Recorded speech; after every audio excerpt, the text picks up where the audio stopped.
प्रिय विद्यार्थियों, पंडित नवल किशोर शर्मा राजकीय महाविद्यालय दौसा की बीकॉम पार्ट सेकंड की इस वीडियो क्लास में मैं एक बार पुनः आप सभी का हार्दिक स्वागत करता हूँ। छात्रों, पिछले वीडियोस के माध्यम से अपन ने प्रबंध का अर्थ जानने का प्रयास किया था कि प्रबंध क्या होता है, प्रबंध की क्या विशेषताएं हैं, प्रबंध का क्या महत्व है और प्रबंध के क्या कार्य होते हैं, और साथ ही साथ हमने प्रबंध के सिद्धांतों की विस्तृत चर्चा की थी। हमने ये जाना था कि प्रबंध के हेनरी फ्योल के द्वारा दिए गए 14 सिद्धांत कौन से हैं और टेलर और अन्य साथियों ने उनके प्रबंध के जो सिद्धांत बताए थे उनका भी हमने अध्ययन विस्तार से किया था। आज मैं नया टॉपिक स्टार्ट करने जा रहा हूँ जिसका नाम है प्लानिंग या नियोजन। जैसा कि पिछली वीडियो की क्लास में मैंने आपको बताया था कि प्रबंध के 4-5 प्रमुख कार्य हैं। उन कार्यों में एक कार्य नियोजन है, एक समन्वय है, एक संगठन है, अभिप्रेरणा है, नियंत्रण है, निर्णयन है। ये प्रबंध के प्रमुख कार्य माने जाते हैं। तो आज प्रबंध के कार्यों में सर्वप्रथम हम सबसे पहले नियोजन की चर्चा करते हैं कि नियोजन क्या होता है। और ये चैप्टर मैं आपको बता दूं एग्जामिनेशन पॉइंट ऑफ से भी इम्पॉर्टेंट है, क्योंकि नियोजन में से आमतौर पर एक सवाल 20 नंबर का एग्ज़ाम में अधिकांशतः पूछा जाता भी है। तो न केवल अध्ययन के दृष्टिकोण से बल्कि एग्जामिनेशन पॉइंट ऑफ से भी ये ज़रूरी है कि हम नियोजन के चैप्टर को ढंग से पढ़ें और इसका अध्ययन करें। तो सर्वप्रथम हमारे मस्तिष्क में जो सवाल उठता है वो ये कि नियोजन आखिर है क्या। हम नियोजन का अर्थ भी देखेंगे, नियोजन की परिभाषाएं भी देखेंगे, लेकिन नियोजन के अर्थ को हम जान लेते हैं। एक प्रसिद्ध दार्शनिक फिलॉसफर, अंग्रेज दार्शनिक हुए हैं, फिलॉसफर और इतिहासकार, हिस्टोरियन, जिनका नाम है आर्नोल्ड टोयनबी। आर्नोल्ड टोयनबी ने अत्यंत ही सटीक लिखा है कि मनुष्य का एक विशिष्ट लक्षण है कि वह योजना बनाता है। मानव जाति का प्रत्येक प्राणी इस कथन की सच्चाई से परिचित है। सभी व्यक्ति नियोजन करते ही रहते हैं। कभी कभी लोग उद्देश्यों से प्रेरित होकर, कभी कभी तथ्यों से प्रेरित होकर, कभी कभी निरुद्देश्य या तथ्यों के कल्पना में ही नियोजन कर लेते हैं। और जो लोग निरुद्देश्य या तथ्यों के बगैर नियोजन करते हैं वो कई बार शेख चिल्ली भी बन जाते हैं। इसे मानव की विशेषता तथा कमजोरी दोनों ही कहा जा सकता है। ये मानव की विशेषता भी है कि मानव योजना बनाता है, नियोजन करता है, और इसे मानव की कमजोरी भी कहते हैं। कमजोरी क्यों है? क्योंकि प्रत्येक मानव का ये स्वभाव है कि वह नियोजन करता है, वह योजनाएं बनाता है। ये इसीलिए कहा गया कि प्रत्येक मानव की ये विशेषता भी है कि वो नियोजन करता है, और प्रत्येक मानव की ये कमजोरी भी है कि वो नियोजन करता है। अब नियोजन वास्तव में कौन करता है? हम जानते हैं कि नियोजन प्रबंध का कार्य होता है। प्रबंधक भी एक मानव है, और मानव होने कारण से वह योजनाएं बनाता है, कल्पनाएं करता है, भविष्य के सपने संजोता है और उन्हें पूरा करने के लिए व्यवस्थित क्रियाविधि अपनाता है। वह इसी के माध्यम से, नियोजन के माध्यम से संस्था के उद्देश्यों की पूर्ति का कार्य करता है। इसके अभाव में या नियोजन के अभाव में हम कह सकते हैं कि उद्देश्यों की पूर्ति करना असंभव सा है। इसलिए प्रबंध वैज्ञानिकों ने, विशेषज्ञों ने नियोजन को प्रबंध का प्राथमिक कार्य माना भी है। प्रबंधक नियोजन से ही अपने कार्यों एवं प्रयासों का श्री गणेश करता है। प्रबंधक क्या काम करता है कि नियोजन से ही अपने समस्त कार्यों और प्रयासों का श्री गणेश करता है या शुभारंभ करता है। यह इस कार्य से अपने अन्य कार्यों की नींव रखता है। अतः नियोजन प्रबंध का प्राथमिक कार्य माना जाता है, और प्राथमिक कार्य नहीं बल्कि इसको प्रबंध का आधारभूत कार्य भी कहा जाए तो कोई अतिशयोक्ति नहीं होगी। इस कार्य से संपूर्ण प्रबंध प्रक्रिया गतिमान होती है। तो प्रबंध को, ये नियोजन को प्रबंध का प्राथमिक कार्य कहा गया है। प्राथमिक कार्य क्यों कहा गया है? क्योंकि प्रबंध के अन्य कार्यों का श्री गणेश आपका नियोजन से ही होता है। तो ये नियोजन का कुछ मैंने आपको अर्थ बताने का प्रयास किया है। वास्तव में नियोजन क्या है कि भविष्य में क्या करना है, कब करना है, कैसे करना है, क्यों करना है, इन सब प्रश्नों के उत्तर खोजने का प्रयास नियोजन के द्वारा किया जाता है। नियोजन ज़रूरी नहीं कि व्यावसायिक संस्थाओं द्वारा ही किया जाए।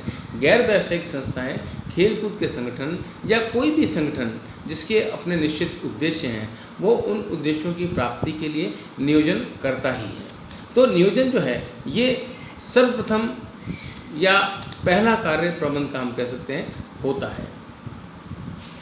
अंग्रेजी में एक कहावत भी है कि well begin is half done, कि अगर शुरुआत अच्छी हो गई तो ऐसा माना जाता है कि आधा कार्य तो शुरुआत अच्छी होने से ही हो जाता है। इसलिए नियोजन का अच्छा होना, नियोजन का सुदृढ़ होना, नियोजन का मजबूत होना बहुत आवश्यक है। क्योंकि अगर नियोजन सुदृढ़ है, मजबूत है, तो आप मान के चलिए आगे के कार्यों में सफलता अवश्य ही प्राप्त हो जाएगी। अब नियोजन का अर्थ जानने के पश्चात हम नियोजन की कुछ विशेषताओं का अध्ययन कर लेते हैं जो कि प्रबंध के विभिन्न विशेषज्ञों ने दी हैं। तो प्रबंध के जो विभिन्न विशेषज्ञ हैं उसमें एक परिभाषा दी है मैरी कुशिंग नाइल्स ने। मैरी कुशिंग नाइल्स की जो परिभाषा है वो मैं आपको पढ़कर बता देता हूँ कि नियोजन किसी उद्देश्य को पूरा करने हेतु, नियोजन किसी उद्देश्य को पूरा करने हेतु क्रियाविधि या कार्यपथ का चयन एवं विकास करने की प्रक्रिया है। यह वह आधार है जिसमें भावी प्रबंधकीय कार्यों का उद्गम होता है।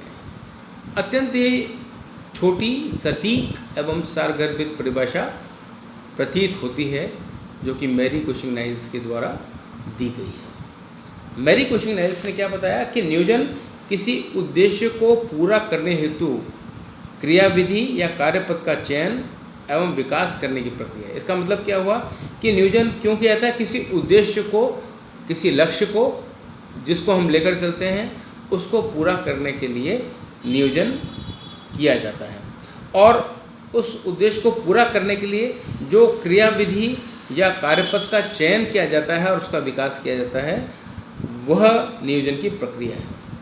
यह वह आधार है जिसमें भावी प्रबंधकीय कार्यों का उद्गम होता है। मतलब नियोजन के आधार पर ही जो भावी प्रबंधकीय कार्य हैं उन सभी का भी हम देखते हैं उद्भव नियोजन के द्वारा ही होता है।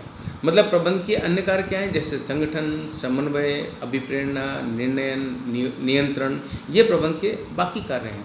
तो इन सभी कार्यों का प्रादुर्भाव भी नियोजन के द्वारा ही होता है। एक परिभाषा ग्रे और स्मेल्जर ने दी है।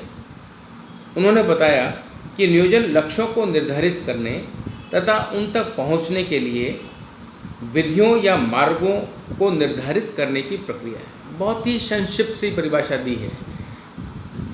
गैरी तथा स्मेल्जर ने केवल 2 लाइन की छोटी सी परिभाषा है, लेकिन नियोजन का संपूर्ण अर्थ बता देती है। गैरी तथा स्मेल्जर ने बताया, मैं एक बार पुनः बता देता हूँ, कि नियोजन लक्ष्यों को निर्धारित करने तथा उन तक पहुँचने के लिए विधियों या मार्गों को निर्धारित करने की प्रक्रिया है। इसका मतलब क्या हुआ कि नियोजन के द्वारा क्या करते हैं कि सबसे पहले या सर्वप्रथम लक्ष्य निर्धारित किए जाते हैं, और जब लक्ष्य निर्धारित हो जाते हैं तो उन लक्ष्यों को कैसे प्राप्त किया जाए, उन लक्ष्यों तक पहुंचने के लिए कौन सी विधियां अपनाई जाएं या कौन से कार्यों को संपन्न किया जाए, ये निर्धारित करने की प्रक्रिया नियोजन है।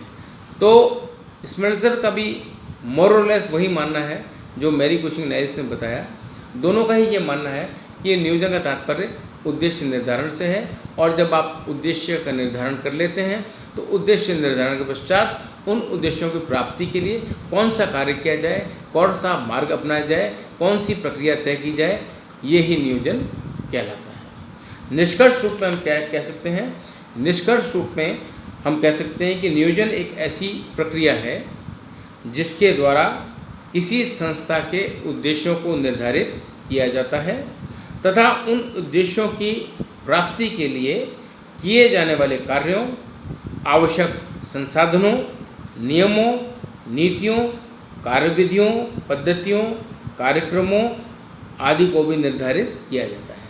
मतलब कुल मिलाकर ये है, निष्कर्ष रूप में हम कह सकते हैं कि नियोजन का तात्पर्य संस्था के जो उद्देश्य हमने निर्धारित किए हैं उन उद्देश्यों की प्राप्ति के लिए क्या क्या प्रयास किए जाएंगे, कैसे उनको प्राप्त किया जाएगा, ये मार्ग तय करना, या उस उद्देश्यों को प्राप्त करने के लिए कौन से कार्य होंगे, कौन से आवश्यक संसाधन होंगे, कौन से नियम और नीतियों पर चलना पड़ेगा, कौन सी कार्यविधियों को या कार्य पद्धतियों को, वर्क प्रोसीजर्स को अपनाना पड़ेगा, जो ये निर्धारित किया जाता है उसको ही हम नियोजन कहते हैं। तो विद्यार्थियों, आज की इस क्लास में अभी तक जो अपन ने चर्चा की है केवल नियोजन के अर्थ को जाना है और विभिन्न प्रबंध शास्त्रियों द्वारा नियोजन की दी गई परिभाषाओं को हमने देखा है। मैं इसी क्रम में एक और परिभाषा आपको बताना चाह रहा हूँ और वो है कुंट्स ओडेनेल की। कुंट्स ओडेनेल ने नियोजन कार्य को एक अन्य प्रकार से परिभाषित किया है। उनके अनुसार नियोजन एक बौद्धिक प्रक्रिया है, सोच विचार कर क्रियाविधियों या कार्यपथों को निर्धारित करने की प्रक्रिया है जिसमें उद्देश्य, तथ्य, उचित पूर्वानुमानों के आधार पर निर्णय लिए जाते हैं। तो जो कुंट्स ओडेनेल हैं उन्होंने जो परिभाषा दी है उस परिभाषा से ये पता लगता है कि नियोजन जो है ये एक बौद्धिक प्रक्रिया है। It is a intellectual process, बौद्धिक प्रक्रिया है। और बौद्धिक प्रक्रिया क्यों है? क्योंकि आप अपने बुद्धि के बल पर ही उद्देश्यों का निर्धारण करते हैं और सोच विचार कर भविष्य को ध्यान में रखकर ही आप सारी क्रियाविधियों या कार्यपथों, कार्यपथ का मतलब कोर्स ऑफ एक्शन क्या होगा, को निर्धारित करते हैं।